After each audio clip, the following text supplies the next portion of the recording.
Yan. Tayo ng apoy. Bilis lang. Pagkahoy.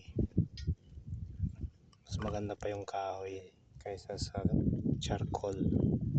Charcoal, tagal. Ito, one click.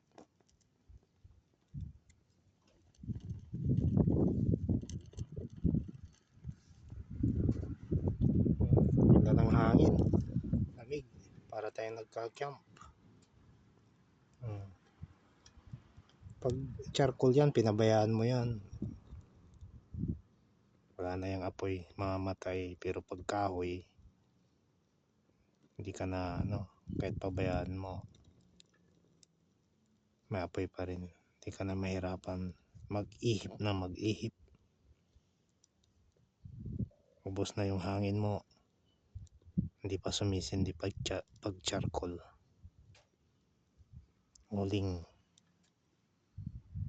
hintayin natin yung darating na kung ano yung iihaw natin.